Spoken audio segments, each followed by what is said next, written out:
Today, I'm going to share a story that truly left me stunned. A story that begins with kindness, generosity, and compassion, but slowly reveals one of the darkest secrets in American crime history. This is the story of Dorothea Puente, the sweet grandma who turned her boarding house into a house of horrors. Welcome to Life in Frames. Picture Sacramento, California in the 1980s. On a quiet street stood a modest old house with roses blooming in the yard, vegetables neatly planted in rows, and a kind elderly woman often seen fussing over her plants. Neighbors called her a saint. Her name was Dorothea. White-haired, soft-spoken, always ready with a warm smile or a plate of homemade tamales. She looked every bit like someone's loving grandmother, and she played that role perfectly. Dorothea opened her home to society's most vulnerable: the elderly, the disabled, the homeless, people battling mental illness or addiction. Social workers trusted her. They sent clients her way, believing she could provide shelter and dignity. For the tenants who moved in, it must have felt like a blessing.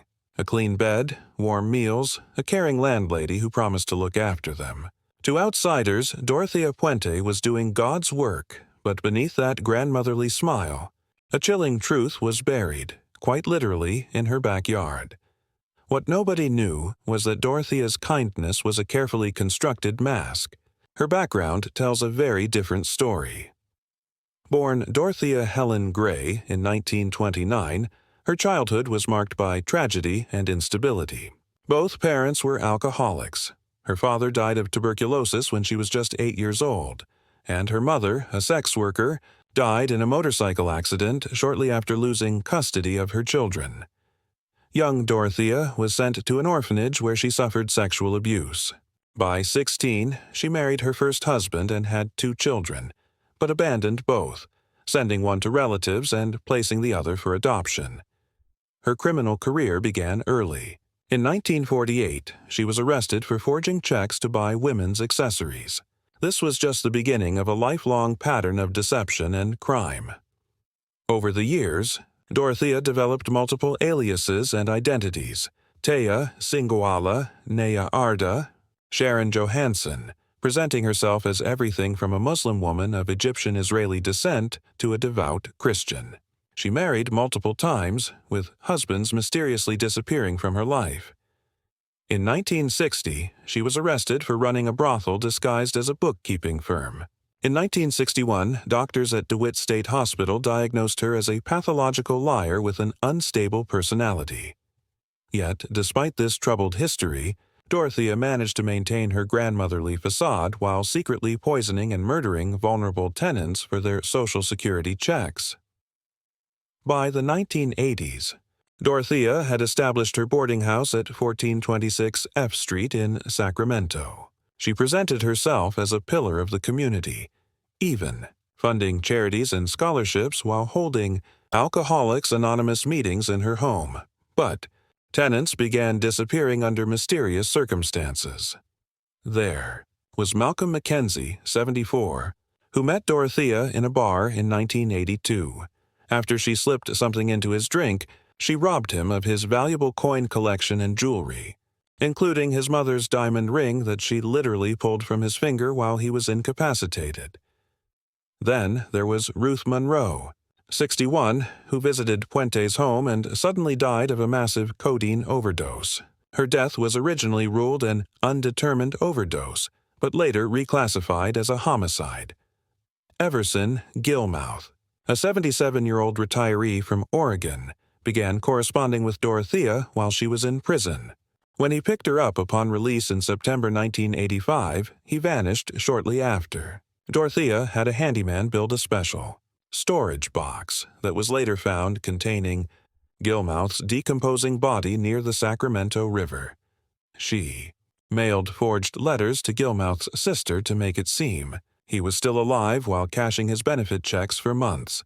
After his death, the pattern was always the same. Dorothea would identify vulnerable people, gain their trust, gain control of their finances, then make them disappear while continuing to collect their government checks. The illusion held strong until 1988. That year, Dorothea took in Alvaro Bert Montoya, a 52-year-old man who was developmentally disabled and homeless. His social worker, Judy Moyes, visited him regularly. But when Bert stopped showing up to appointments, Judy grew concerned. When she asked Dorothea where Bert was, the answers didn't make sense. Each time, Dorothea told a different story. Judy pressed harder, and soon the police were at Dorothea's door. Detective John Cabrera led the investigation, visiting Puente's boarding house to follow up on the missing persons report. What they found is where this story takes its darkest turn. At first, the house looked ordinary, tidy, neat, even welcoming. Dorothea greeted the officers with tea and kindness, acting surprised that anyone was worried. But detectives quickly sensed inconsistencies. Several tenants were missing.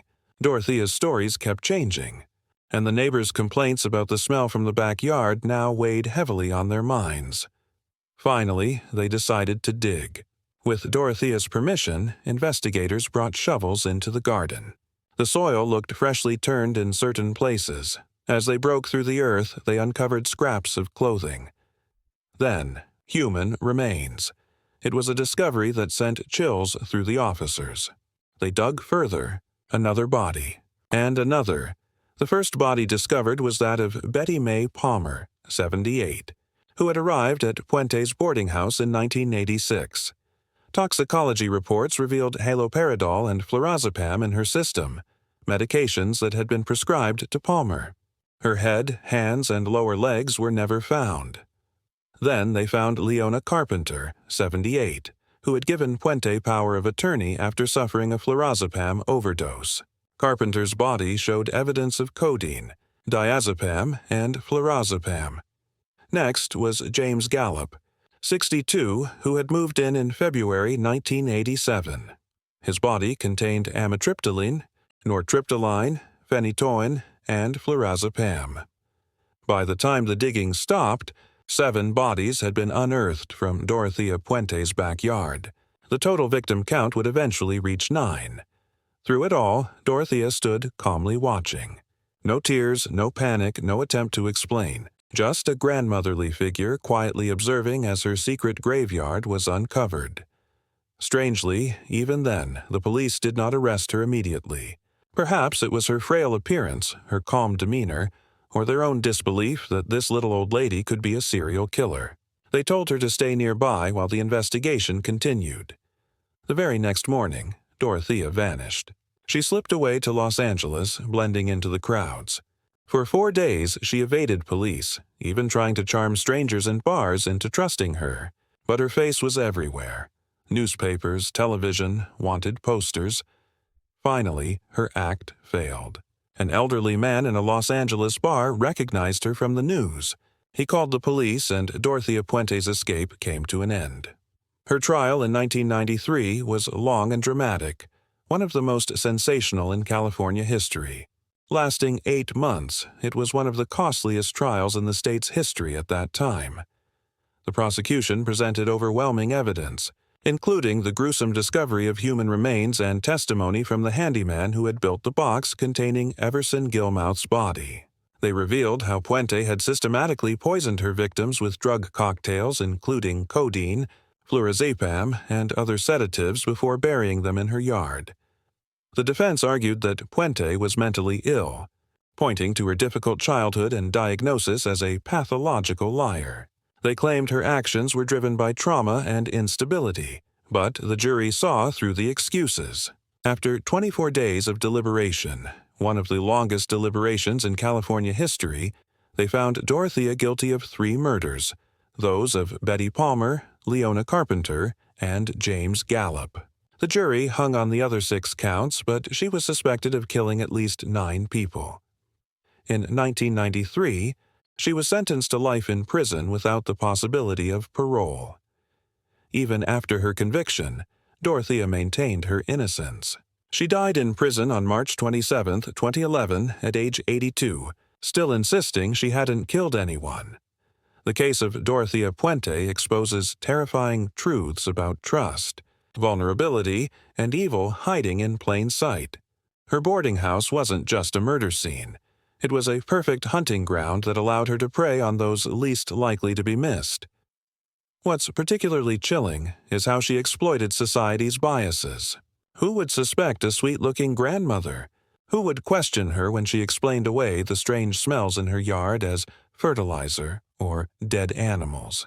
Even when police were literally digging bodies out of her backyard, they initially didn't arrest her. Such was the power of her grandmotherly disguise.